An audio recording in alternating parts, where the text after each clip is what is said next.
On something that happened on November 3rd.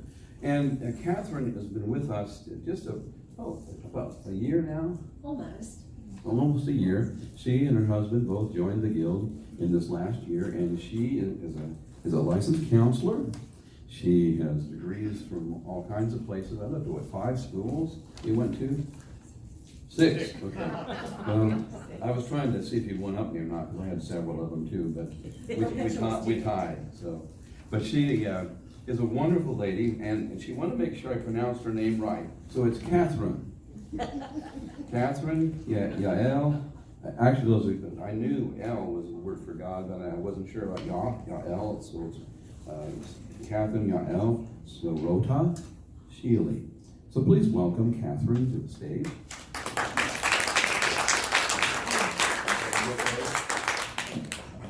Is this all right for you? Yes, that's fine. Thank you. Thank you.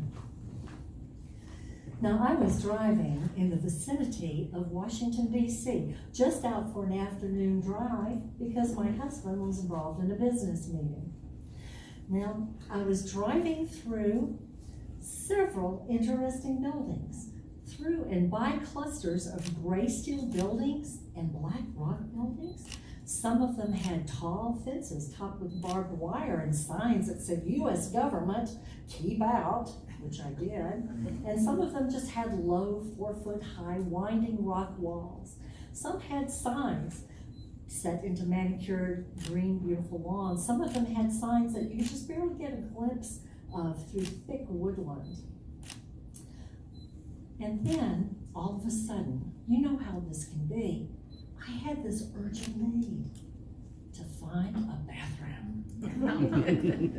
So, there was no convenience store, there was no rest area, but I needed to find one quickly. So I turned into the first winding drive I came to. Now, these buildings were a little bit intimidating. They were, in fact, fortresses. I mean, they spoke of America's military industrial might, Defense Department spending, behemoths. And this one was no exception. It was a great, huge, going on forever, standing so tall, a black rock building, and the sign out front said Cleary Metals Corporation World Headquarters. Well, I thought about that. I said, well, corporate, public, somewhat friendly, as this pleasant looking man at the gatehouse waved me through. The bookstore is on the left, he called, as he strangely took down my tag number. Then as I looked in my rearview mirror, he slipped a cell phone from his pocket and punched in a number. Well, I wasn't worried about that. I just wanted to find the facilities. So I drove right on up the drive, and I parked in front of the building. I went through this single thick glass door, and when I entered, there were 2 men, one standing on either side of the door. They pointed me to a large glass cube situated right in the middle of the lobby. A woman sitting in there beckoned me over. She asked for my ID. Thought, well, strange, okay. Defense Department funding, sensitive perhaps, but just a bathroom. I'm a harmless sort of person. So I slid my driver's license into the tray. She looked at the photo, she looked at me, and then she said, we will keep your bag and your keys and your ID until you're ready to leave. Well, these 2 men came up behind me and very solemnly, without a word, one of them took my bag and my keys and handed it to her through her little glass door. Well, with a buzz and a pop, I entered this steel door to the left of me into a large room.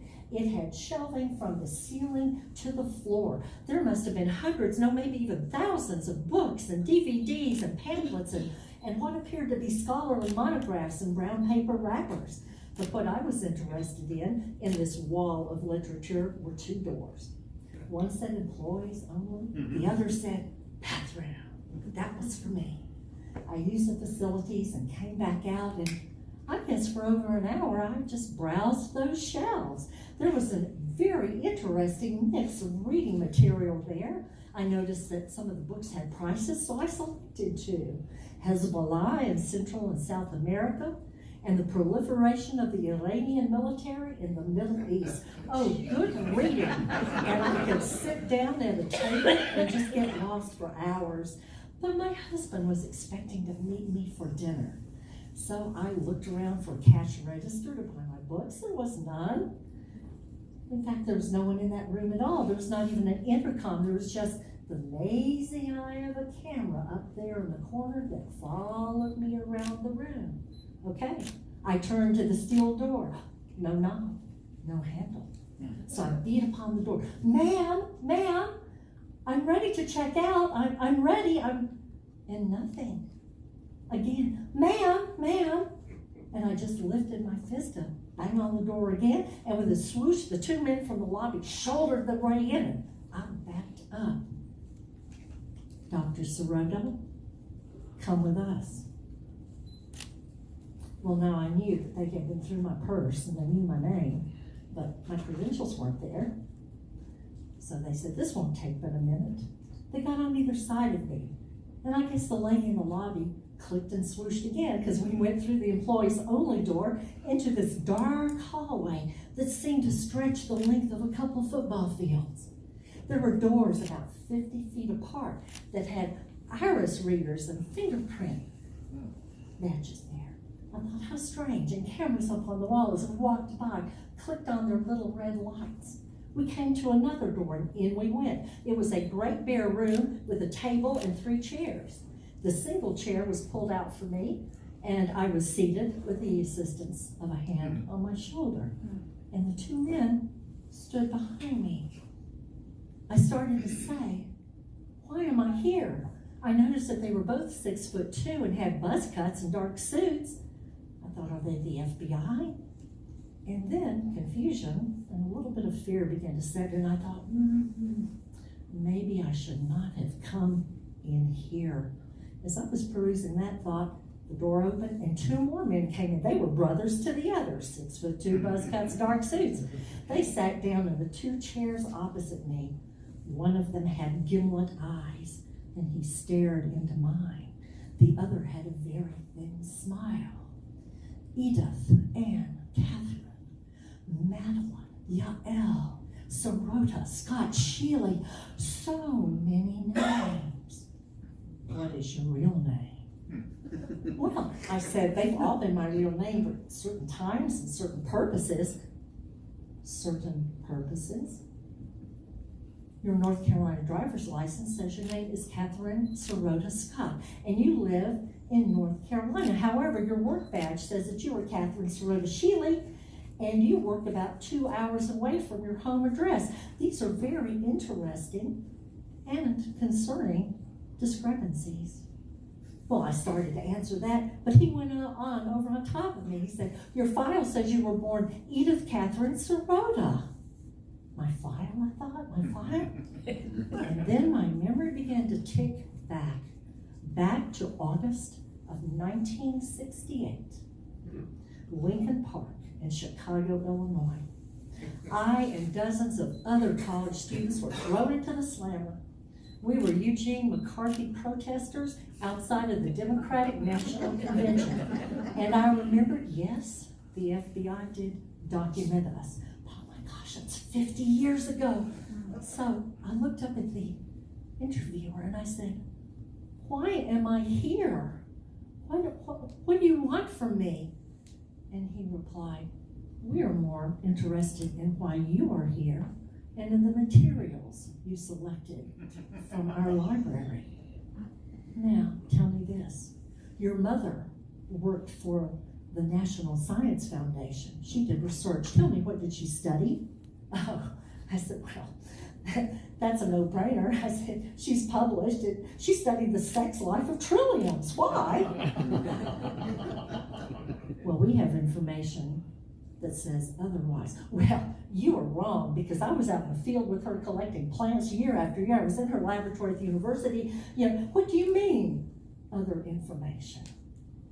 And then they went on. I was beginning to feel a little bit more uneasy. The next question was this: your father spoke 5 languages. Tell me about that. Oh, well, that's understandable. He had a Polish father and a Hungarian mother, and he was raised near an immigrant German community in South Texas.